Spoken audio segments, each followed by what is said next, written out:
La mamá que me dijo que no le diera de comer al niño hambriento intentó robarle 4 días después. Yo era maestra practicante voluntaria en la excursión de 6º grado cuando todo salió mal en el autobús de regreso a casa. El estudiante becado, Diego, se sentó en la parte de adelante, mientras que todos los niños ricos se amontonaron atrás, riéndose y haciendo bromas sobre él. ¿Viste sus tenis?, susurró un niño en voz alta. Mi papá dice que su mamá limpia casas, añadió otro. Seguro Diego ni siquiera tiene papá, anunció la hija de la señora Garza, haciendo que todos se rieran. Me levanté de mi asiento.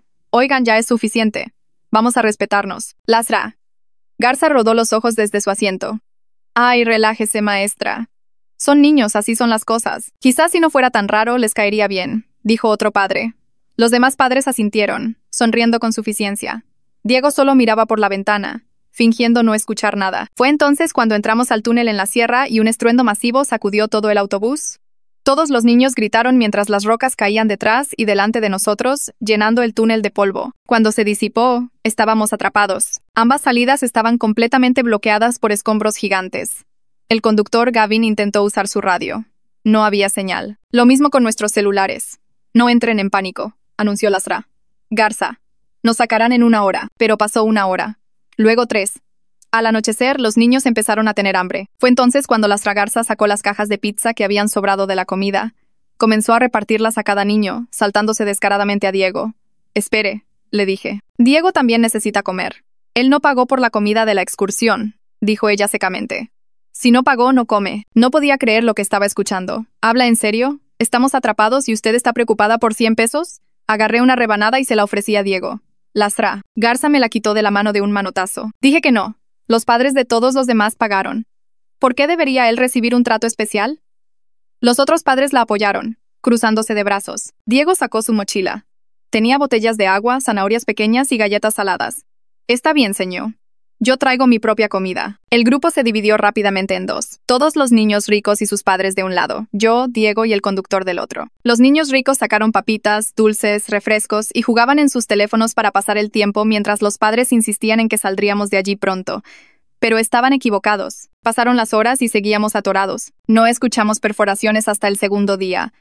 Pero incluso entonces sabíamos que tenían problemas para limpiar los escombros inestables. Para ese momento comenzaban a estallar peleas entre los niños y los padres que no habían sabido racionar sus recursos. Lasra. Garza seguía insistiendo en que el rescate llegaría en cualquier momento, mientras su hija se quejaba de que quería el cargador de su celular.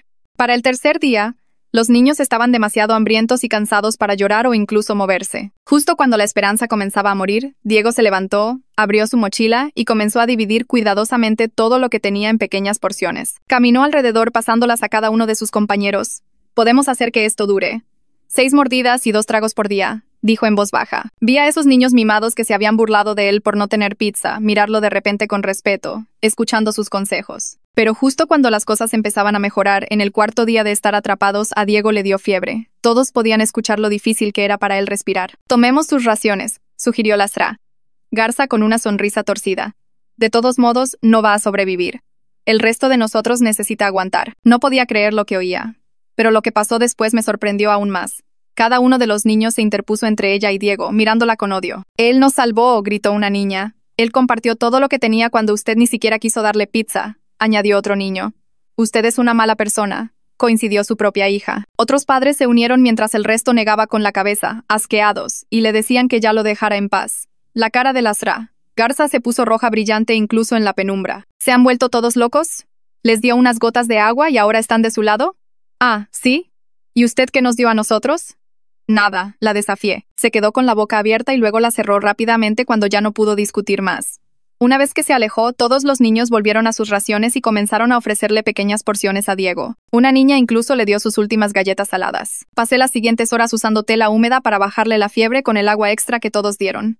Y los niños se turnaron para dormir, asegurándose de que algunos permanecieran despiertos para vigilar a Diego. Fue entonces cuando se filtró la luz. Los rescatistas se asomaron, listos para sacarnos uno por uno, pero los niños se negaron a moverse hasta que Diego saliera primero. Pero en el momento en que estuvimos fuera, Lasra Garza me acorraló. «Esto no se ha terminado», siseó. Pero no sabía que una guerra conmigo ahora significaba una guerra con toda la clase. Los paramédicos empujaron a Lasra Garza sin siquiera mirarla, dirigiéndose directamente a Diego con una camilla y maletines médicos. 2 de ellos se arrodillaron a su lado mientras un tercero comenzaba a checar su temperatura y pulso. Diego trató de rechazarlos con la mano, diciendo que estaba bien. pero su voz salió débil y temblorosa. Todos los niños se agolparon de inmediato alrededor de la camilla, negándose a moverse incluso cuando los paramédicos les pidieron que se hicieran para atrás. Una niña pequeña agarró la mano de Diego y no la soltó. La hija de Lasra. Garza se paró justo frente a su madre, bloqueándole la vista, con los brazos cruzados, tal como siempre hacía Lasra. Garza. Los otros niños formaron un círculo cerrado alrededor de Diego, y vi a los paramédicos intercambiar miradas antes de que uno de ellos sonriera y dijera que podían ir cerca de la ambulancia si prometían mantenerse a salvo. Lasra. Garza estaba parada como a 6 metros de distancia con los brazos cruzados, mirándome directamente con una expresión que me revolvió el estómago. Algunos de los otros padres ni siquiera la miraban, clavando la vista en el suelo o en sus teléfonos. 2 de los papás que la habían apoyado adentro parecían genuinamente avergonzados, susurrando entre ellos. Los paramédicos subieron a Diego a la camilla, y los niños caminaron junto a ella todo el camino hasta la ambulancia, todavía sosteniendo sus manos y diciéndole que estaría bien. Los seguí, y fue entonces cuando uno de los paramédicos preguntó si alguien viajaría con Diego, ya que era menor de edad. Dije que su mamá todavía estaba a 2 horas de distancia y que él no debería estar solo.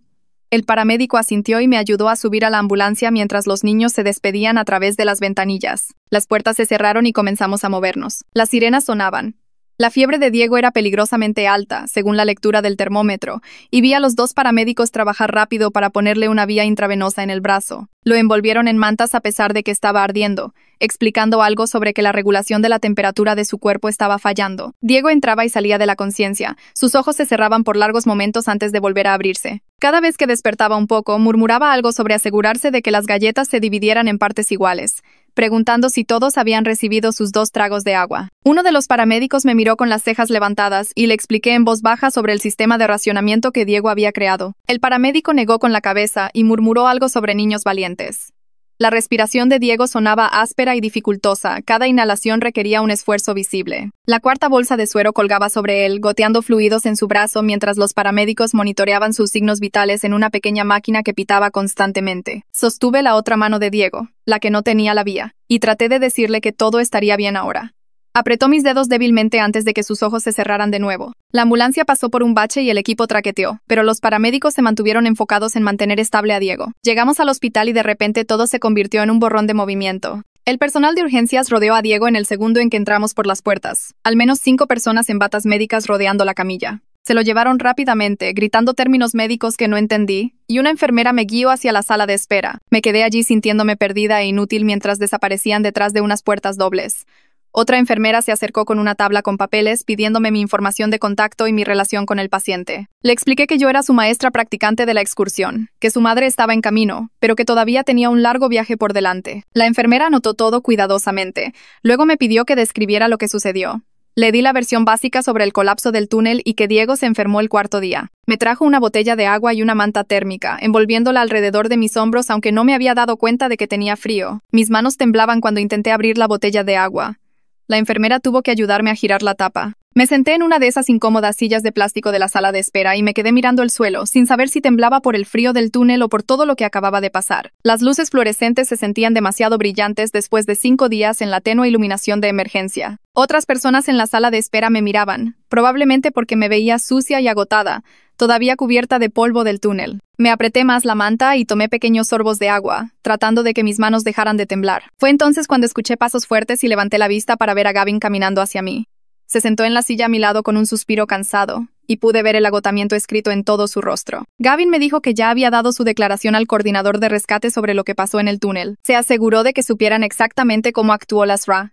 Garza, negándose a compartir comida y luego sugiriendo que tomaran las raciones de Diego cuando se enfermó. También se aseguró de que supieran cómo todos los niños defendieron a Diego enfrentándose a sus propios padres. Gavin dijo que el coordinador de rescate anotó todo y parecía bastante preocupado por toda la situación. Me preguntó si estaba bien. Y asentí, aunque no estaba muy segura de que fuera verdad.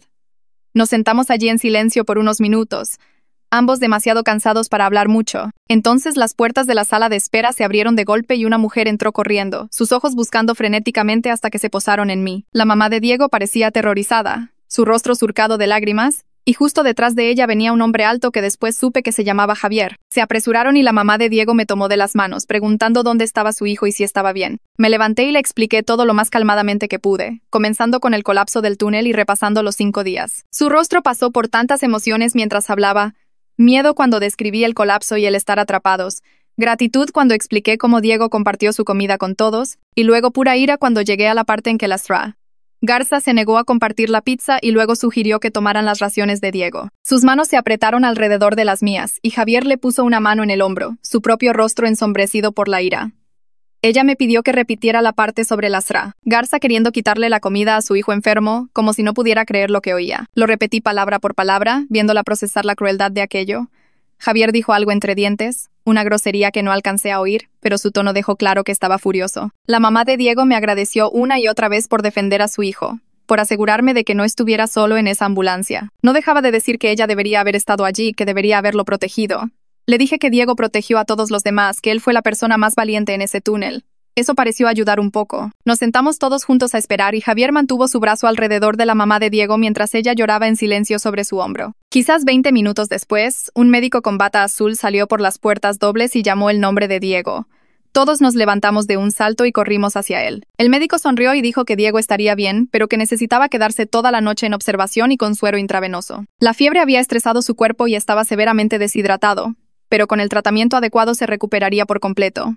La mamá de Diego rompió a llorar, pero esta vez fue de alivio, no de miedo. Se cubrió la cara con las manos y Javier la abrazó fuerte. Los observé abrazarse mientras el médico esperaba pacientemente. Cuando pudo hablar de nuevo, la mamá de Diego le dio las gracias al médico y luego se volvió para agradecerme a mí otra vez, diciendo que no sabía qué habría pasado si yo no hubiera estado allí. Le dije que Diego se salvó a sí mismo por ser generoso y amable cuando otros no lo fueron. El médico dijo que podríamos ver a Diego una vez que lo instalaran en una habitación.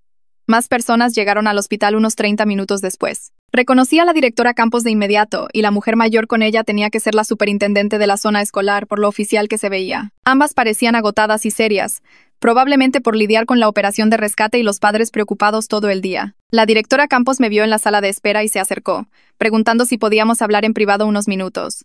Nos movimos a un rincón más tranquilo mientras la superintendente nos seguía. Podía decir por sus expresiones que ya habían escuchado alguna versión de los hechos, probablemente de Garza, conociéndola. La directora Campos me pidió que les contara todo lo que sucedió durante esos 5 días en el túnel y respiré profundo antes de comenzar desde el principio. Describí el acoso en el autobús antes del colapso, cómo los niños se burlaban de los tenis y la situación familiar de Diego.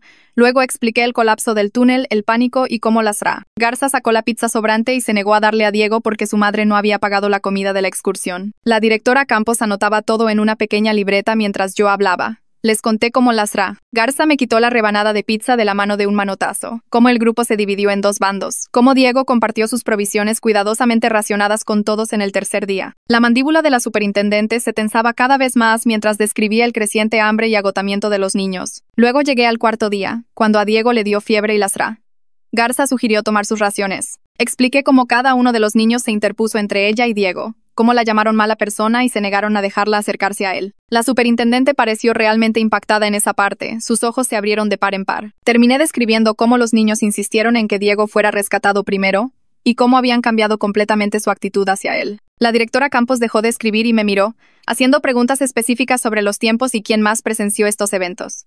Confirmé que Gavin lo vio todo, junto con todos los demás padres y niños. La directora explicó que estaban entrevistando a todos los adultos y niños por separado para tener una imagen completa de lo que sucedió. Me preguntó si estaría dispuesta a hacer una declaración escrita formal para sus registros, y acepté de inmediato porque los niños merecían que se contara la verdad. Esos niños habían aprendido algo importante en ese túnel sobre la bondad y defender lo correcto, y no iba a permitir que eso quedara enterrado bajo cualquier historia que Garza estuviera tratando de inventar. La directora me dio las gracias y dijo que alguien me contactaría para la declaración escrita en los próximos días. Se fueron después de verificar el estado de Diego con su madre, y finalmente sentí que podía respirar un poco más tranquila. Decidí irme a casa ya que Diego estaba estable y su madre ya estaba allí. Caminando por el estacionamiento del hospital hacia mi auto, escuché a alguien gritar mi nombre. Me giré y vi a una mujer con un micrófono y un camarógrafo corriendo hacia mí. Se presentó como Nora Suárez, de la estación de noticias local, diciendo que habían oído sobre el dramático rescate y querían hablar conmigo sobre lo que pasó en el túnel. Cortésmente me negué a hacer comentarios, explicando que Diego y los niños ya habían pasado por suficiente, y no quería convertir esto en un circo mediático. Nora siguió haciendo preguntas mientras yo caminaba más rápido hacia mi auto, pero solo repetí que no tenía comentarios y que necesitaba irme. Me subí a mi auto y puse los seguros, viéndola finalmente rendirse y caminar de regreso a la entrada del hospital. Mis manos temblaron al arrancar el motor, y me quedé sentada allí un minuto tratando de procesar todo lo que acababa de suceder. De vuelta en mi departamento, Batallé con mis llaves y entré. Mi pequeña cocina se veía exactamente igual que cuando me fui a la excursión hacía días, pero todo se sentía diferente ahora. Dejé mi bolso en el momento. Entonces todo me golpeó de golpe. Mis piernas cedieron y me deslicé hasta sentarme en el suelo de la cocina con la espalda contra el gabinete. Las lágrimas llegaron, fuertes y rápidas, de esas que apenas te dejan respirar. 5 días atrapada en ese túnel. La fiebre de Diego. La cara de Lasra. Garza cuando sugirió tomar su comida. Esos niños defendiéndolo. El peso de todo eso me oprimía el pecho. Lloré hasta que me dolió la garganta y sentí los ojos hinchados. Cuando finalmente paré, me levanté y me lavé la cara en el fregadero. Fue entonces cuando noté que mi teléfono se iluminaba una y otra vez en la barra. Lo levanté y se me revolvió el estómago. 37 mensajes. Empecé a leerlos. Mi compañera de cuarto preguntando si estaba bien. Otras 3 maestras practicantes diciendo que oyeron lo que pasó y que me apoyaban. Mi mamá pidiéndome que la llamara. Luego vi mensajes de padres. Una mamá escribió que hice lo correcto al proteger a todos los niños. Otro padre me agradeció por enfrentarme a Lasra Garza cuando nadie más lo hizo. Pero luego también había otros mensajes. Un padre escribió preguntando por qué causé tanto conflicto en lugar de respetar las decisiones de Lasra Garza como la coordinadora de padres voluntarios. Otro mensaje decía que debería haber sabido cuál era mi lugar como solo una practicante. Alguien más escribió que empeoré todo al desafiar a los adultos a cargo. Me senté en mi pequeña mesa de la cocina y seguí revisando. La mayoría de los mensajes eran de apoyo, pero esos críticos se quedaron grabados en mi cabeza. Mi teléfono sonó y salté. El identificador de llamadas mostraba el nombre de mi supervisora de la universidad. Mi mano temblaba cuando contesté. Primero me preguntó cómo estaba, lo cual fue amable. Luego dijo que necesitaba que fuera a una reunión mañana por la mañana. Su voz sonaba cuidadosa y neutral, como si estuviera esforzándose mucho por no mostrar lo que pensaba. Eso me puso mucho más nerviosa que si simplemente me hubiera dicho que estaba en problemas o que todo estaba bien. Le dije que allí estaría y me dio 1 hora. Después de colgar, saqué mi laptop y abrí un documento en blanco. Necesitaba escribir todo lo que pasó en orden mientras aún estaba fresco. Empecé con el viaje en autobús y los niños burlándose de Diego. Luego el colapso del túnel. Lasra. Garza negándose a compartir la pizza. Diego dividiendo sus provisiones el día 3. Su fiebre el día 4. Lasra Garza sugiriendo que tomaran sus raciones. Los niños defendiéndolo. El rescate. Escribí durante 2 horas seguidas, tratando de recordar cada detalle y las palabras exactas que dijo la gente. Mis manos se acalambraron de tanto teclear, pero seguí adelante. Cuando finalmente terminé, el documento tenía 8 páginas. Lo guardé y cerré mi laptop. Mi teléfono vibró con otro mensaje. Este era de una madre que no reconocí. Escribió que su hija llegó a casa hablando de lo valiente que fui y de cómo Diego salvó a todos. Dijo gracias por mostrarles a los niños cómo se ve la verdadera bondad. Quería sentirme mejor después de leer eso, pero no podía dejar de pensar en la reunión de mañana. ¿Y si me expulsaban del programa de prácticas docentes? Necesitaba esto para mi certificación. Sin ello, no podría convertirme en maestra. Todo por lo que había trabajado podría desaparecer porque me enfrenté a Lasra Garza. Me preparé para dormir, aunque todavía era temprano. Estaba tan cansada que me dolía todo el cuerpo. Pero cuando me acosté y cerré los ojos no pude dormir.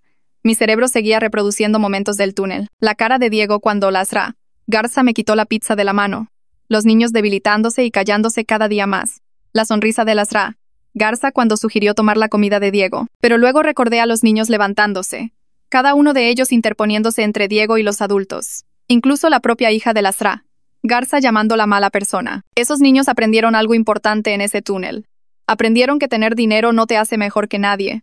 Aprendieron que el verdadero carácter se muestra cuando las cosas se ponen difíciles. Aprendieron a defender lo que es correcto, incluso cuando da miedo.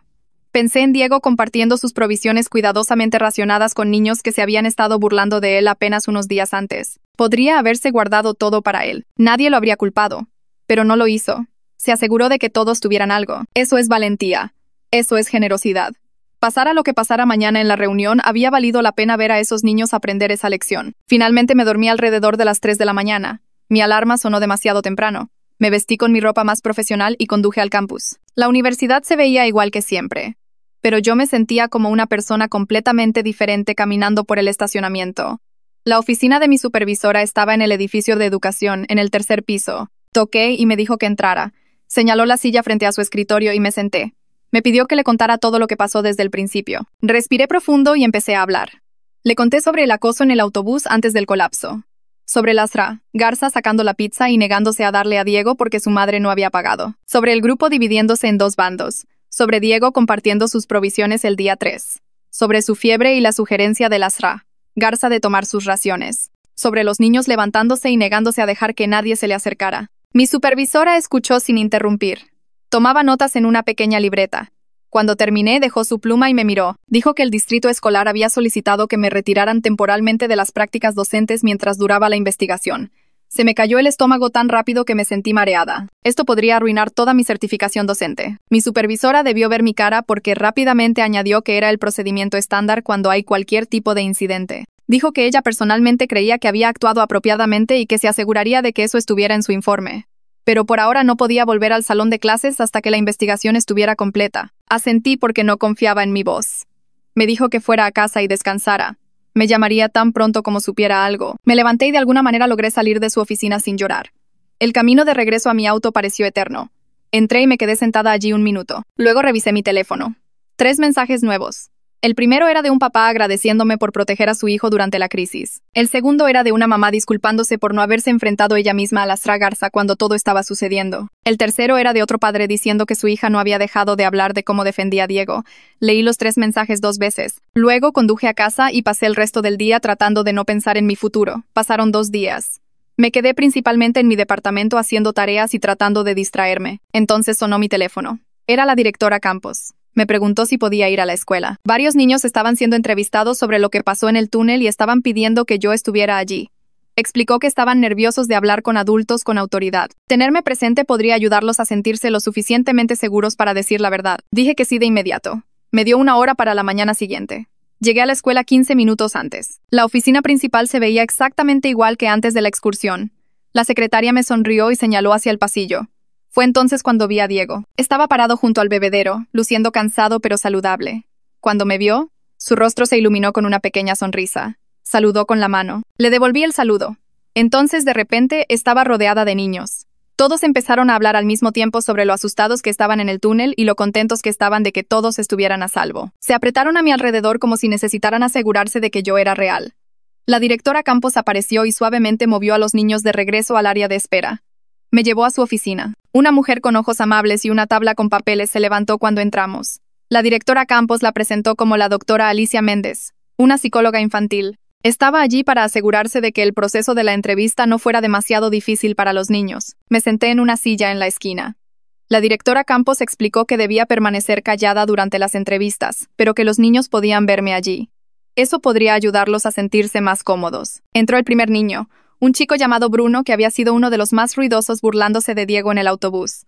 Se sentó en la silla frente a la directora Campos y la doctora Méndez. Luego empezó a hablar. Les contó todo.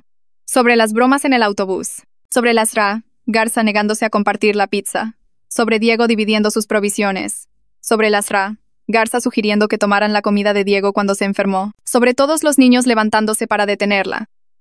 Fue tan honesto y detallado. No trató de hacerse ver mejor ni omitió nada. Entró el siguiente niño y contó la misma historia. Luego otro. Y otro. Cada uno recordaba diferentes pequeños detalles. Pero los eventos principales eran exactamente los mismos cada vez. Yo estaba sentada en mi rincón escuchando a estos niños de 6º grado ser más valientes y honestos que la mayoría de los adultos que conocía. Luego entró la hija de la Sra. Garza. Se veía nerviosa. Se sentó y se mordisqueó las uñas. La doctora Méndez le pidió que les contara qué pasó en el túnel. La niña empezó a hablar en voz baja. Describió a su madre negándose a compartir comida con Diego. Describió a los niños teniendo más hambre cada día. Describió a Diego compartiendo sus provisiones. Describió la sugerencia de su madre de tomar sus raciones. Describió cómo se levantó con los otros niños y llamó a su madre mala persona. Cuando terminó, empezó a llorar. Pero no era un llanto de tristeza. Era más como un llanto de alivio, como si se hubiera quitado un peso de encima. La directora Campos le dio las gracias y la dejó ir. Caminó directo hacia mí, en la esquina. Me dijo en voz baja que dijo la verdad sobre cómo actuó su mamá. Luego dijo que lamentaba haberse burlado de Diego en el autobús antes de que todo pasara. Le dije que estaba bien, y que estaba orgullosa de ella por ser honesta. Se secó los ojos y salió de la oficina. Diego entró al final. Caminó lentamente hacia la silla y se sentó con las manos juntas en el regazo. La doctora Méndez le sonrió gentilmente y le pidió que le contara qué pasó en el túnel. Él empezó a hablar con voz baja pero clara. Describió cómo dividió sus provisiones y las repartió a todos. Explicó que se enfermó y se sintió muy caliente y cansado. Luego les contó que escuchó a la Sra. Garza decir que debían tomar su comida porque él no iba a sobrevivir. La doctora Méndez se inclinó hacia adelante y le preguntó cómo lo hizo sentir eso. Diego bajó la mirada a sus manos por un segundo. Luego levantó la vista y dijo que tuvo miedo cuando escuchó eso, pero también muy agradecido porque los otros niños lo defendieron. Y nunca había tenido amigos que hicieran algo así por él. Su voz tembló un poco cuando dijo la palabra amigos. La directora Campos escribió algo en su libreta. La doctora Méndez le dio las gracias a Diego y le dijo que era muy valiente. Él se levantó y pasó junto a mí con una pequeña sonrisa antes de salir de la oficina. La puerta se cerró detrás de él y de repente la habitación se sintió muy silenciosa. La directora Campos dejó su pluma y me miró directamente. Me dijo que los relatos de los niños eran notablemente consistentes entre sí, y con lo que Gavin y yo habíamos reportado. Cada niño contó la misma historia básica con diferentes pequeños detalles que en realidad la hacían más creíble. La evidencia era clara de que la SRA Garza había creado una situación hostil y potencialmente peligrosa durante una crisis. Habría consecuencias por sus acciones. La forma en que lo dijo hizo que mi estómago diera un vuelco de alivio y nerviosismo al mismo tiempo. Se levantó y me estrechó la mano firmemente antes de que me fuera. 3 días después sonó mi teléfono mientras intentaba estudiar para un examen de psicología. Un hombre se presentó como el licenciado Rivero, del Consejo Escolar. Explicó que estaban convocando a una reunión de emergencia para la siguiente semana para abordar las políticas de padres voluntarios y lo que sucedió durante el colapso del túnel. Me preguntó si estaría dispuesta a asistir y hablar sobre mi experiencia como maestra practicante supervisora. Mi mano se apretó alrededor del teléfono. Dije que sí de inmediato, aunque mi corazón se aceleraba. Me dio las gracias y me dijo que la reunión era el próximo martes a las 7 de la noche. El resto de esa semana se sintió como tratar de caminar en lodo. Me sentaba en mi pequeña mesa de la cocina cada noche tratando de escribir mi declaración sobre lo que pasó. Las palabras salían lentamente y seguía borrando cosas y reescribiéndolas. Mis otras tareas de la universidad se acumulaban porque no podía concentrarme en nada excepto en la próxima reunión. Mi futuro como maestra parecía pender de un hilo y seguía imaginando los peores escenarios. Mi mamá llamó 3 veces esa semana solo para decirme que estaba orgullosa de mí. Mi compañera de cuarto me trajo café y bocadillos sin que se lo pidiera. 2 amigas de mi programa de educación enviaron largos mensajes de texto diciendo que ellas habrían hecho lo mismo que yo. Todo ese apoyo ayudó más de lo que probablemente sabían. Pero aún así me sentía enferma de preocupación la mayor parte del tiempo. El lunes por la noche mi teléfono sonó de nuevo. La voz de la mamá de Diego se escuchó. Sonaba congestionada como si hubiera estado llorando, pero de felicidad. Me dijo que Diego había sido invitado a casa de 3 compañeros de clase diferentes para jugar durante la última semana. No dejaba de decir que no podía creerlo y que él nunca había tenido este tipo de aceptación social antes. Se le quebró la voz cuando explicó que significaba todo para ella ver que él finalmente hacía amigos de verdad. Le dije que Diego se merecía todo eso y más. Me dio las gracias de nuevo antes de colgar. Me quedé sentada sosteniendo mi teléfono, sintiendo que tal vez todo lo que pasó había valido la pena solo por eso. El martes por la noche llegó demasiado rápido. Conduje al edificio del consejo escolar con las manos apretando fuerte el volante. El estacionamiento ya estaba lleno. Dentro de la sala de reuniones la gente llenaba cada asiento y se alineaba en las paredes. Reconocí a padres de la excursión mezclados con maestros y gente que nunca había visto. Equipos de cámaras de las estaciones de noticias locales se instalaron en la esquina trasera. La SRA Garza estaba sentada en la primera fila, usando un traje sastre oscuro, con su esposo a su lado. Él tenía la misma expresión de enojo que ella. Los padres que la habían apoyado en el túnel estaban sentados dispersos por la sala, luciendo incómodos y evitando el contacto visual con todos.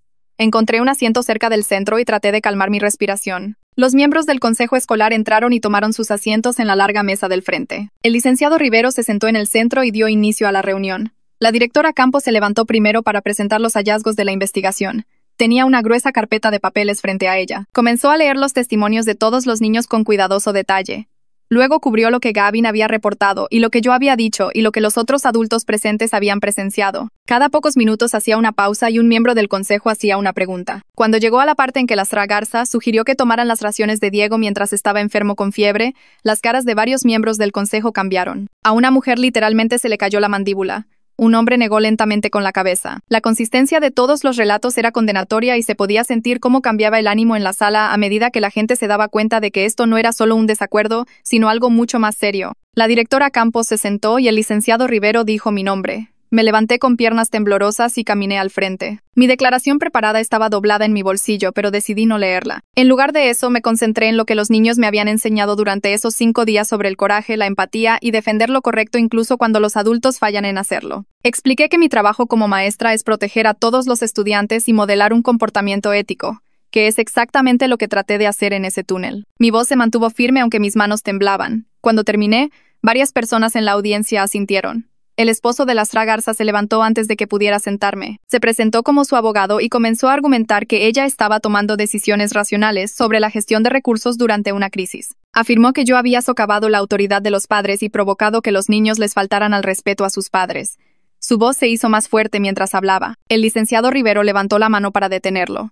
Señaló con mucha calma que sugerir quitarle la comida a un niño enfermo cruza cualquier línea razonable, sin importar cómo se plantee. Añadió que la rebelión de los niños contra sus padres sugiere que los padres habían perdido la autoridad moral por sus propias acciones, y no que simplemente estuvieran siendo socavados. Varias personas en la audiencia comenzaron a aplaudir antes de que alguien les dijera que pararan. Entonces sucedió algo inesperado. 3 padres diferentes se levantaron uno tras otro. El primero dijo que quería hablar en mi apoyo y en crítica al comportamiento de Lasra Garza. Admitió que había permanecido en silencio en el túnel cuando debería haber hablado y que estaba avergonzada de sí misma por eso. La segunda madre dijo casi lo mismo con lágrimas corriendo por su rostro. El tercer padre dijo que se sintió avergonzado en el momento en que Diego comenzó a compartir su comida después de que todos ellos se habían negado a ayudarlo. Ver a estos padres adinerados disculparse públicamente y admitir sus errores hizo que toda la sala guardara silencio. La cara de Lasra Garza se puso roja y miró al frente, negándose a mirar a nadie. La mamá de Diego se levantó a continuación y todos los ojos en la sala se volvieron hacia ella. Parecía nerviosa, pero su voz salió firme cuando comenzó a hablar sobre cómo Diego llegó a casa después de la primera semana de clases y le contó que los niños se burlaban de sus tenis. Explicó que ella tiene 2 trabajos para mantener su departamento y pagar los útiles escolares de él, y que hace lo mejor que puede, pero nunca sobra suficiente dinero para los tenis caros que usan los otros niños. Su voz tembló un poco cuando dijo que Diego dejó de contarle sobre la escuela después de esa primera semana porque no quería que ella se sintiera mal por no poder comprarle cosas. Luego habló sobre la noche en que fueron rescatados del túnel y cómo Diego no dejaba de hablar de sus nuevos amigos y de cómo los niños lo defendieron cuando estaba enfermo. Dijo que era la primera vez en años que veía a su hijo emocionado por ir a la escuela en lugar de temerlo. Miró directamente a Lasra Garza cuando dijo que no debería ser necesaria una crisis de vida o muerte para que las familias ricas vean a los estudiantes becados como seres humanos reales que merecen bondad y respeto básicos. La sala quedó en completo silencio cuando volvió a sentarse y vi a varias personas secándose los ojos. El licenciado Rivero carraspeó y llamó al consejo a votar sobre las recomendaciones. Leyó cada una cuidadosamente, comenzando con remover a Lasra Garza de todos los puestos de voluntaria en la escuela. Cada miembro del consejo levantó la mano a favor, y se pudo escuchar la fuerte inhalación de Lasra Garza desde el otro lado de la sala. Luego votaron sobre nuevas políticas que requerían que todos los padres voluntarios completaran una capacitación sobre equidad e inclusión y protocolos de emergencia antes de poder acompañar en excursiones o ayudar en los salones Place. Esa votación también fue unánime. La última votación fue sobre la creación de un fondo de becas a nombre de Diego para ayudar a otros estudiantes a pagar los costos de las excursiones y los útiles escolares. La directora Campos explicó que el fondo aseguraría que ningún niño tuviera que elegir entre participar en las actividades escolares y ayudar a su familia a pagar las cuentas. Cuando esa votación pasó por unanimidad, la audiencia aplaudió hasta que alguien les recordó que era una reunión oficial. El licenciado Rivero anunció que todas las nuevas políticas entrarían en vigencia de inmediato y agradeció a todos por asistir. Golpeó su mazo y declaró terminada la reunión. Empecé a recoger mis cosas cuando 3 miembros diferentes del consejo se acercaron a donde estaba sentada. El primero me estrechó la mano y me dijo que recomendarían a mi universidad que me reincorporaran a las prácticas docentes de inmediato. La segunda miembro del consejo dijo que estaba impresionada por cómo manejé una situación imposible y que esperaba que considerara aplicar para enseñar en su distrito cuando me graduara. El licenciado Rivero fue el último en acercarse y me llevó a un lado, a unos pasos de los demás. Me miró directamente a los ojos y dijo que lo que hice en ese túnel requirió verdadero coraje y representaba exactamente el tipo de maestra que querían en su distrito. Añadió que enfrentarse a padres con dinero e influencia no es fácil, pero es necesario cuando el bienestar de un niño está en juego. Le di las gracias y le dije que solo hice lo que cualquier maestro debería hacer, y él sonrió y dijo que, desafortunadamente, no todos los maestros habrían tomado la misma decisión. Me estrechó la mano de nuevo y se alejó para hablar con la directora Campos. Me dirigí hacia la salida sintiéndome más ligera de lo que me había sentido en días, cuando Lasra Garza apareció de repente frente a mí. Tenía la cara roja brillante y parecía que iba a explotar. Empezó a decir que arruiné su reputación en esta comunidad y le costé amistades, y que nadie volvería a confiar en ella. Su voz seguía subiendo de volumen y la gente se giraba para mirarnos. Abrí la boca para responder, pero antes de que pudiera decir algo, otros 3 padres se interpusieron entre nosotras. Una de ellas le dijo a Lasra Garza muy firmemente que me dejara en paz, y otra dijo que necesitaba aceptar la responsabilidad por sus propias acciones en lugar de culpar a los demás. La tercera madre señaló que yo no la obligué a sugerir quitarle la comida a un niño enfermo y yo no la obligué a negarse a compartir pizza en primer lugar. La cara de Lasra Garza se puso aún más roja. Si eso era posible, dio media vuelta y se fue furiosa hacia su auto. Los 3 padres se voltearon hacia mí y se disculparon por no haberse enfrentado a ella antes. Una mujer admitió que estaba avergonzada de que sus hijos mostraran más coraje que ella para hacerla darse cuenta de lo incorrecto que había sido su comportamiento. Finalmente llegué a mi auto y me senté allí por unos minutos, solo respirando y tratando de procesar todo lo que pasó. El agotamiento me golpeó de golpe y mis manos temblaban cuando arranqué el motor. Conduje a casa en piloto automático, apenas prestando atención a la ruta porque mi cerebro seguía reproduciendo momentos de la reunión. Cuando llegué a mi departamento me derrumbé en mi sofá y me quedé sentada mirando a la nada por un rato. Luego recordé revisar mi teléfono y vi un correo electrónico de mi supervisora de la universidad. Mi corazón empezó a latir con fuerza cuando lo abrí. La primera línea decía que estaba autorizada para regresar a las prácticas docentes la próxima semana y de hecho comencé a llorar de alivio. Añadió una nota personal al final diciendo que estaba orgullosa de cómo manejé una situación imposible con integridad y cuidado por mis estudiantes. Escribió que la recomendación del consejo escolar tenía un peso significativo y que ella nunca dudó de que yo había tomado las decisiones correctas en ese túnel. Leí el correo electrónico 3 veces para asegurarme de que era real y luego finalmente me permití relajarme por primera vez desde el rescate. A la mañana siguiente fui al supermercado a comprar algunas cosas básicas y una extraña me detuvo en la sección de frutas y verduras. Dijo que me reconoció por la cobertura de noticias del rescate del túnel y quería estrechar mi mano. Me dijo que su hija estaba en 3er grado en la misma escuela y que estaba contenta de saber que había maestras como yo que protegerían a todos los niños por igual. Le di las gracias torpemente y seguí adelante. Pero sucedió 2 veces más antes de llegar a la caja. La cajera incluso mencionó haber visto la cobertura de la reunión del consejo escolar en las noticias locales anoche. Al parecer, la estación transmitió una historia completa sobre los cambios de política sin nombrar a personas específicas. Pero todos en la ciudad sabían exactamente qué pasó y quiénes estaban involucrados. Caminando por la tienda noté que la gente señalaba y susurraba. Y se sentía surrealista ser reconocida por algo que todavía se sentía tan fresco y crudo. Un hombre mayor me detuvo cerca de la salida para decirme que hice lo correcto y que su nieto estaba en la clase de Diego. Dijo que su nieto llegó a casa hablando de cómo Diego salvó a todos al compartir su comida y cómo los niños aprendieron que ser amable importa más que ser rico. El lunes siguiente regresé al edificio de la escuela sintiéndome nerviosa sobre cómo reaccionarían los niños al verme de nuevo. Me dirigí al salón de 6º grado y me detuve en la puerta porque toda la clase había hecho una enorme pancarta de bienvenida que se extendía por toda la pared del frente. Decía "Te extrañamos" en grandes letras de colores y cada estudiante había firmado con su nombre, incluido Diego. Los niños me vieron y comenzaron a vitorear y aplaudir, y Diego sonreía desde su asiento en medio del salón, en lugar de estar aislado al frente como antes. Varios estudiantes corrieron a abrazarme y comenzaron a hablar todos a la vez sobre lo contentos que estaban de que hubiera vuelto y lo aburrido que fue con la maestra sustituta. Sentí que se me hacía un nudo en la garganta al ver a Diego bromear con los niños sentados cerca de él y ver con qué naturalidad lo incluían en su conversación.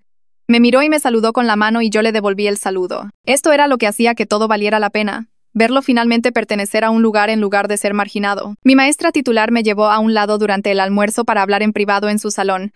Dijo que escuchó todo lo que pasó, tanto en el túnel como en la reunión del consejo escolar. Me dijo que estaba impresionada por mi valentía moral y que enseñar no se trata solo de planes de lecciones y calificaciones de exámenes. Explicó que muchos maestros enfrentan momentos en sus carreras en los que tienen que elegir entre lo que es fácil y lo que es correcto.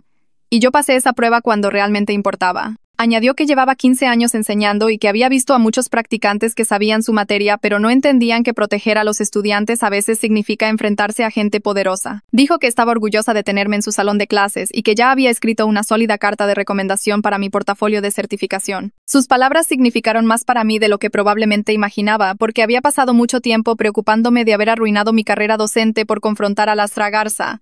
Durante las siguientes semanas vi a Diego transformarse de maneras que parecían casi mágicas. Excepto que yo sabía que solo era él sintiéndose finalmente lo suficientemente seguro como para ser él mismo. Comenzó a levantar la mano para responder preguntas en clase y sus respuestas siempre eran reflexivas y bien razonadas. Otros niños comenzaron a pedirle que fuera su compañero para proyectos grupales porque recordaban cómo había organizado el reparto de raciones en el túnel y confiaban en su liderazgo. Fue invitado a 2 fiestas de cumpleaños en el primer mes que estuve de regreso y su madre me dijo después que pasó 1 hora eligiendo los regalos perfectos porque quería que sus amigos supieran que le importaban. La dinámica del salón de clases también cambió.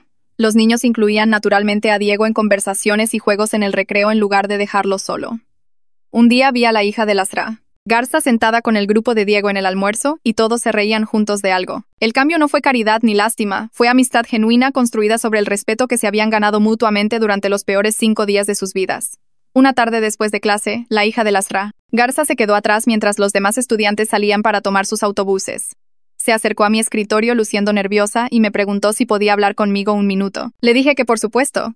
Y comenzó a disculparse de nuevo por el acoso en el autobús antes del colapso del túnel. Dijo que había estado pensando mucho sobre por qué actuó de esa manera y se dio cuenta de que solo estaba copiando lo que escuchaba en casa sin cuestionar si era correcto. Explicó que su madre siempre hacía comentarios sobre los estudiantes becados y las familias que no tenían dinero, y ella simplemente aceptaba esas actitudes como normales. Pero después de ver a Diego salvar a todos compartiendo su comida mientras su madre se negaba a ayudar, entendió que su madre estaba equivocada en muchas cosas. Dijo que estaba tratando de ser una mejor persona ahora y que quería que yo supiera que lamentaba mucho haber sido mala con Diego. Le dije que reconocer nuestros errores y trabajar para cambiar es lo que más importa y que estaba orgullosa de ella por pensar críticamente en lugar de solo aceptar lo que los adultos le decían. Ella sonrió y dijo que Diego era en realidad muy buena onda una vez que lo conocías y que deseaba haberse dado cuenta de eso antes. Unas semanas después, el distrito escolar me llamó a una reunión sobre el nuevo programa de capacitación de voluntarios que estaban desarrollando. Querían mi opinión sobre la sección de equidad e inclusión, ya que yo había estado allí mismo en el túnel viendo cómo se desarrollaba todo. Me senté en una sala de conferencias con 3 administradores y un especialista en currículo mientras me hacían preguntas específicas sobre qué salió mal y cómo evitar que volviera a suceder.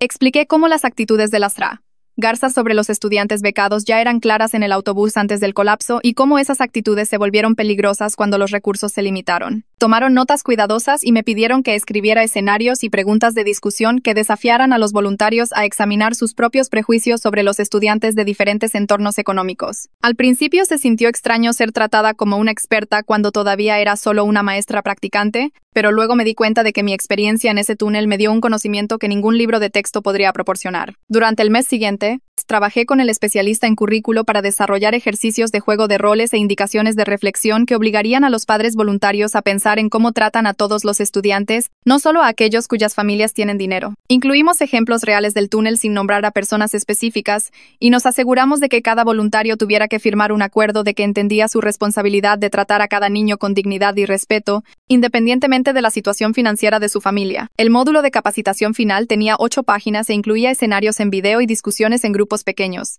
y el consejo escolar lo aprobó para su implementación inmediata en todo el distrito. La tarjeta de agradecimiento llegó a mi buzón del campus un martes por la tarde entre clases. La mamá de Diego había escrito una breve nota en papel con flores diciéndome que nunca pensó que vería a su hijo tan feliz y aceptado. Incluía una foto de Diego en una fiesta de cumpleaños rodeado de otros 5 niños, todos riendo de algo fuera de cámara. Diego lucía una sonrisa enorme que nunca le vi durante esas primeras semanas de prácticas docentes cuando se sentaba solo en el almuerzo y mantenía la cabeza gacha en los pasillos. Su madre escribió que ahora hablaba de sus amigos constantemente y que había sido invitado a 3 fiestas más el próximo mes. Dijo que lloró cuando llegó la primera invitación porque había pasado años viéndolo comer solo en el almuerzo y volver de la escuela sin nadie con quien jugar los fines de semana. La nota terminaba diciendo que estaba agradecida todos los días de que lo hubiera defendido cuando más importaba y que esperaba que yo supiera que había cambiado la vida entera de su hijo. Guardé esa tarjeta en mi carpeta de enseñanza y la miraba cada vez que tenía un día difícil o me preguntaba si estaba hecha para esta profesión. Mi supervisora de la universidad programó su observación para un viernes por la mañana cuando estábamos teniendo una discusión de literatura sobre un libro donde el personaje principal enfrentaba acoso. Había elegido el libro específicamente porque quería que los niños lo conectaran con sus propias experiencias en el túnel y hablaran sobre cómo se ven la verdadera amistad y el coraje. La supervisora se sentó en la parte de atrás del salón tomando notas mientras los estudiantes se dividían en pequeños grupos para discutir las preguntas que había preparado. Me moví de grupo en grupo, escuchando sus conversaciones, y me sorprendió lo reflexivas y maduras que eran sus respuestas. Hablaron sobre defender a las personas incluso cuando da miedo y sobre cómo el túnel les enseñó que ser amable importa más que ser popular o rico. Diego participó activamente en la discusión de su grupo y los otros niños lo escucharon con respeto genuino, haciéndole preguntas sobre su perspectiva y construyendo sobre sus ideas. Después de la clase, mi supervisora me llevó a un lado y me dijo que me daría una evaluación excelente. Dijo que mi habilidad para construir una comunidad de aula inclusiva era notable para alguien tan temprano en su carrera. Señaló cómo había conectado la literatura con experiencias reales de una manera que ayudó a los estudiantes a desarrollar empatía y habilidades de pensamiento crítico. Luego me dijo que los distritos escolares tendrían suerte de tener una maestra con mi integridad y coraje, y que estaba orgullosa de tenerme como una de sus estudiantes en prácticas. Sus palabras significaron todo para mí porque había pasado tantas noches preocupada de que enfrentarme a las Garza había arruinado mis posibilidades de ser contratada. 3 meses después del colapso del túnel, recibí un correo electrónico de la directora Campos con una actualización sobre el fondo de becas. La respuesta de la comunidad había sido abrumadora, con familias donando específicamente porque estaban conmovidas por lo que sucedió y querían ayudar a estudiantes como Diego. El fondo había recaudado suficiente dinero para cubrir los costos de las excursiones de 15 estudiantes el próximo año, y varias empresas locales se habían comprometido a donaciones mensuales continuas. La directora Campos escribió que el consejo escolar estaba considerando expandir el fondo para cubrir otros costos como útiles escolares y cuotas de actividades, para que los estudiantes becados no tuvieran que perderse nada. Dijo que el colapso del túnel había sido traumático, pero también había abierto los ojos de la gente sobre cómo las barreras económicas afectan a los estudiantes todos los días. El correo electrónico incluía fotos de un evento de concientización del fondo donde Diego y varios compañeros de clase habían hablado sobre la importancia de incluir a todos, independientemente del dinero de su familia. Me quedé mirando la foto de Diego parado frente a un micrófono frente a una multitud de adultos, luciendo confiado y articulado, y pensé en lo lejos que había llegado desde aquel niño asustado sentado solo al frente del autobús. Me encontré con Gavin Rocha en una cafetería cerca del campus un sábado por la mañana. Estaba sentado junto a la ventana leyendo un periódico y tomando café negro, y cuando me vio me hizo señas para que me sentara en su mesa. Nos sentamos juntos durante casi una hora, hablando de todo lo que pasó y cómo nuestras vidas habían cambiado desde el rescate. Me dijo que el distrito escolar le había pedido que ayudara a capacitar a otros conductores de autobús sobre cómo manejar emergencias y situaciones difíciles con los padres. Dijo que la capacitación cubría todo, desde crisis médicas hasta cómo lidiar con padres que intentan anular la autoridad del conductor o crear situaciones inseguras para los estudiantes. Gavin explicó que ver a esos niños enfrentarse a sus propios padres en el túnel le había dado esperanza en la próxima generación. Dijo que llevaba 12 años conduciendo autobuses escolares y que había visto muchos padres con derechos y niños acosados, pero nunca había visto a niños encontrar su coraje moral de la manera en que lo hicieron los compañeros de clase de Diego. Me dijo que estaba contento de que ambos estuviéramos allí para apoyar a esos niños cuando necesitaban que los adultos los respaldaran. Antes de irnos de la cafetería, me estrechó la mano y me dijo que me quedara en la enseñanza porque la profesión necesitaba gente que entendiera que proteger a los estudiantes a veces significa enfrentarse a gente poderosa. La hija de Lasra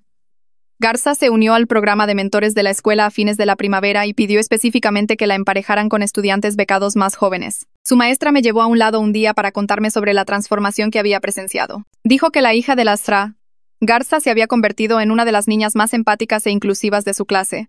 Siempre la primera en dar la bienvenida a nuevos estudiantes y señalar comentarios malintencionados. La maestra explicó que la niña hablaba abiertamente sobre la experiencia del túnel y cómo le enseñó que su madre estaba equivocada sobre las familias pobres. También había comenzado a cuestionar otras cosas que decían sus padres, pensando críticamente en lugar de aceptar sus actitudes como hechos. La maestra dijo que nunca había visto a una estudiante cambiar tan completamente en tan poco tiempo y que creía que la experiencia del túnel realmente cambió cómo la niña veía el mundo. Observé a la hija de Lasra Garza durante el almuerzo un día mientras se sentaba con una mesa de estudiantes becados, riendo y compartiendo bocadillos y tratando a todos como si importaran. Era difícil reconciliar a esta niña amable y considerada con la que había anunciado en el autobús que Diego probablemente no tenía papá.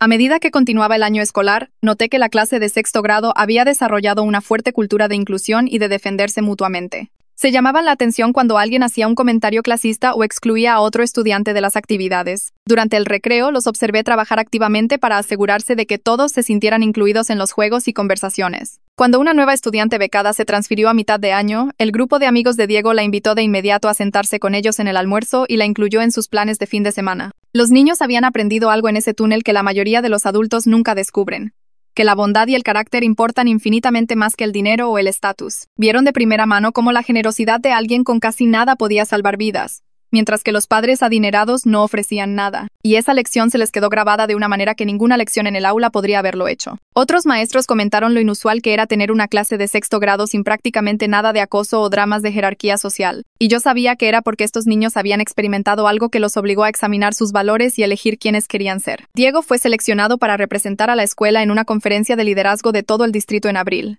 Sus maestros lo habían nominado por el coraje y la generosidad que mostró durante la crisis. Y el comité de selección estuvo de acuerdo en que ejemplificaba el tipo de liderazgo estudiantil que querían celebrar. Diego estaba nervioso por dar una presentación frente a cientos de personas, pero también estaba emocionado por la oportunidad. Varios de sus amigos se ofrecieron a ayudarlo a prepararse, reuniéndose después de la escuela para practicar su discurso y darle retroalimentación. Los observé trabajar juntos en la biblioteca, ofreciendo sugerencias genuinas y aumentando su confianza. La presentación de Diego se centró en cómo el túnel le enseñó que el verdadero liderazgo significa poner a los demás primero, incluso cuando estás asustado, enfermo o se te están acabando los recursos. Habló sobre cómo la amistad de los otros niños había cambiado su vida y lo había hecho creer que tenía valor y algo importante que contribuir. Cuando dio su presentación de práctica a nuestra clase, todos aplaudieron durante un minuto completo, y 3 niños tenían lágrimas en los ojos. Diego había encontrado su voz en su comunidad y verlo erguido y hablar con confianza fue uno de los momentos de mayor orgullo de mi experiencia como maestra practicante. Recibí mi certificación docente en mayo y obtuve ofertas de trabajo de 3 distritos diferentes en 2 semanas. La directora Campos me llamó personalmente para animarme a postularme para una vacante en su escuela para el año siguiente.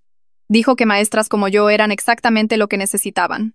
Personas que entendieran que la educación es más que calificaciones de exámenes y planes de lecciones. Explicó que el incidente del túnel le había demostrado que yo tenía la integridad y el coraje para proteger a los estudiantes incluso cuando me costaba personalmente. Y esas cualidades eran raras y valiosas. Me dijo que la comunidad escolar respetaba lo que había hecho y quería que me quedara. Las otras ofertas de trabajo eran tentadoras porque venían con salarios ligeramente más altos e instalaciones más nuevas.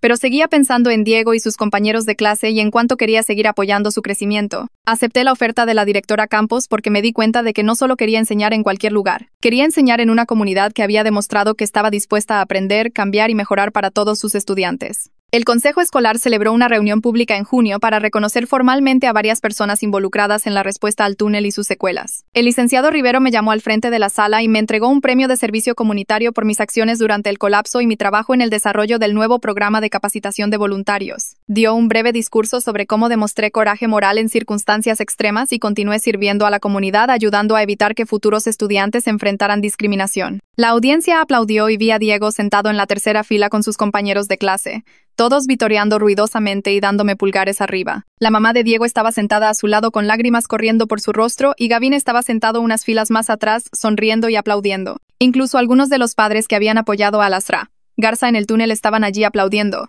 luciendo genuinamente felices por el reconocimiento. El premio era una placa de vidrio con mi nombre grabado, pero lo que más importaba era ver esa sala llena de gente que entendía por qué había hecho lo que hice y apoyaba la decisión que había tomado de defender a un niño que necesitaba a alguien de su lado. Durante las siguientes semanas, se corrió la voz por la ciudad sobre lo que pasó en ese túnel. Lasra Garza dejó de aparecer en los eventos escolares. Sus amigas dejaron de llamarla. Los padres que solían tomar café con ella de repente tenían otros planes. Escuché de una de las otras maestras que había sacado a su hija de la escuela y se había mudado a una ciudad a 2 horas de distancia donde nadie sabía lo que había hecho. Algunas personas susurraban que se sentían mal por ella, que todos cometemos errores bajo presión, pero la mayoría decía que ella misma se lo buscó por nunca disculparse o admitir que estaba equivocada sobre cómo trató a Diego durante la crisis. La comunidad escolar siguió adelante sin ella bastante rápido. La directora Campos me llamó a su oficina 3 semanas después del rescate. Tenía una carta de oferta de trabajo sobre su escritorio. El puesto de maestra para el próximo año era mío si lo quería. Dijo que me solicitó específicamente porque demostré el tipo de liderazgo moral que forma a los grandes maestros, del tipo que protege a todos los estudiantes sin importar qué. Firmé los papeles ese mismo día. Las otras ofertas de trabajo pagaban más y tenían edificios más nuevos, pero esta comunidad demostró que estaba dispuesta a aprender y cambiar, y eso importaba más que cualquier otra cosa. La celebración de fin de año de 6º grado tuvo lugar un viernes por la tarde en el gimnasio de la escuela. Los padres llenaban las gradas mientras los niños se sentaban en filas de sillas plegables frente a un pequeño escenario. Diego se acercó al micrófono, luciendo nervioso pero decidido. Sus amigos lo habían ayudado a practicar su discurso durante semanas. Habló sobre el colapso del túnel y lo asustado que estaba cuando se enfermó. Explicó que compartir su comida era lo correcto, aunque él también tenía hambre. Luego dijo la parte que hizo llorar a la mitad de la audiencia.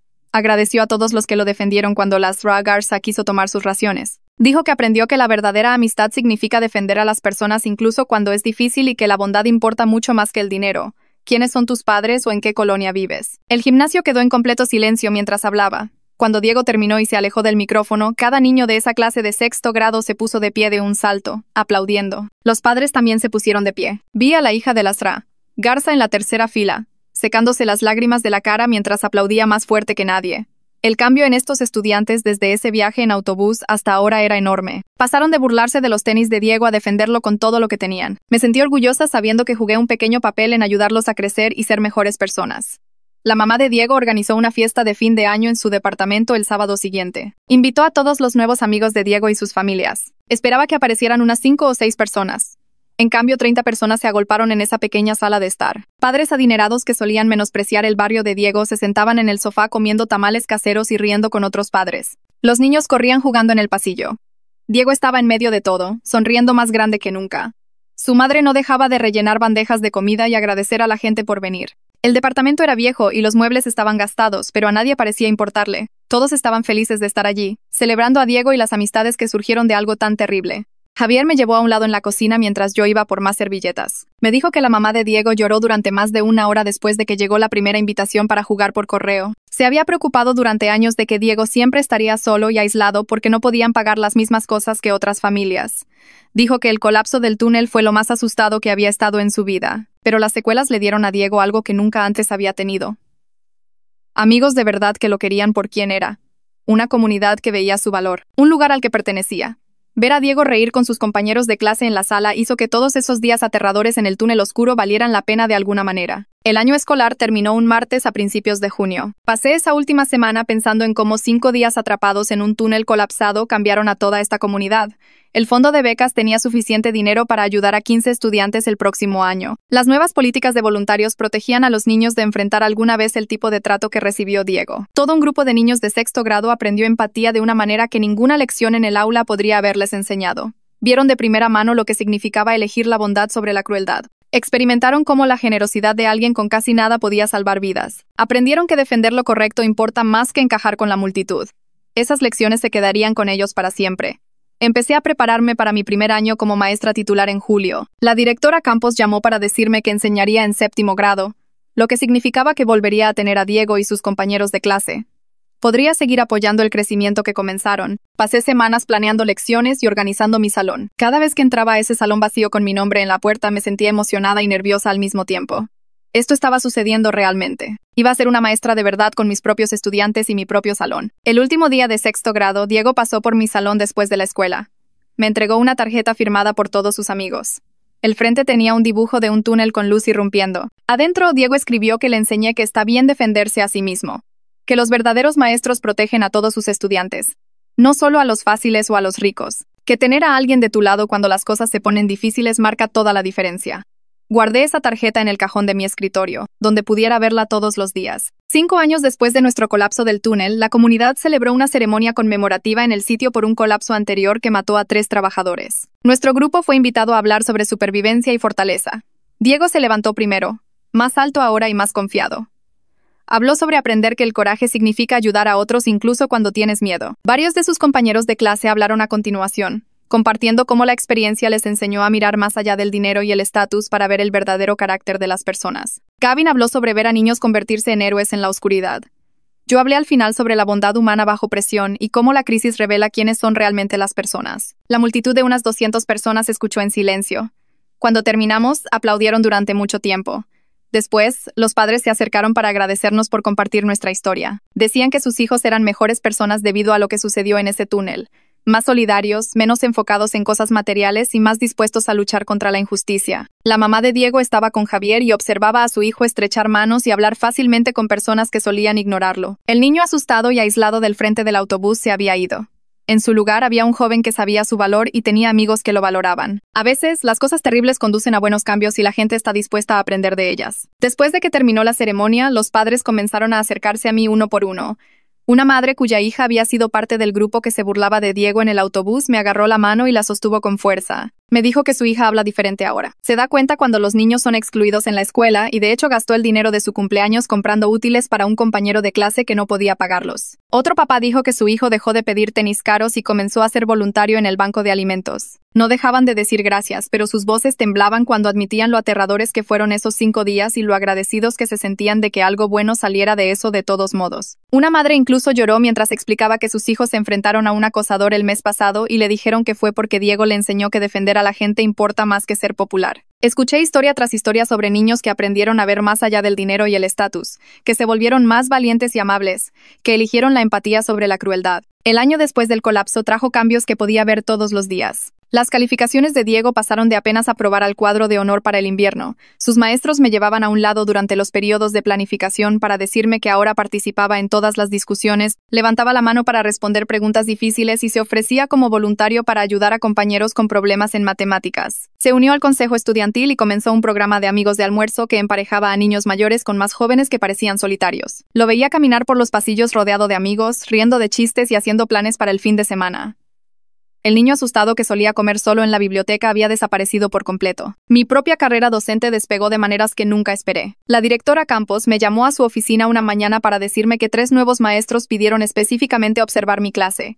Habían oído que me aseguraba de que cada estudiante se sintiera valorado y protegido. que construí una cultura donde los niños se defendían mutuamente en lugar de destruirse entre ellos. El distrito me invitó a presentar en una conferencia sobre la creación de aulas inclusivas y el manejo de situaciones de crisis con integridad. Otras escuelas comenzaron a usar nuestro programa de capacitación de voluntarios como modelo. Los padres solicitaban que sus hijos fueran asignados a mi clase porque confiaban en que trataría a todos de manera justa, independientemente de su cuenta bancaria. Mirando hacia atrás ahora, esos 5 días atrapada en la oscuridad me enseñaron lo que realmente significa enseñar.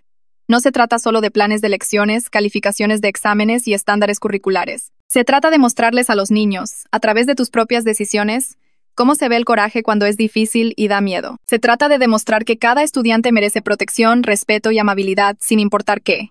Diego encontró su voz y su gente. Esos niños de 6º grado aprendieron una empatía que cambió quienes se convirtieron como seres humanos. Y yo descubrí el tipo de maestra que necesitaba ser. Alguien que nunca se da la vuelta. Cuando un niño necesita ayuda, alguien que se levanta incluso cuando la gente poderosa quiere que me quede callada. Alguien que cree que hacer lo correcto importa más que mantener las cosas cómodas.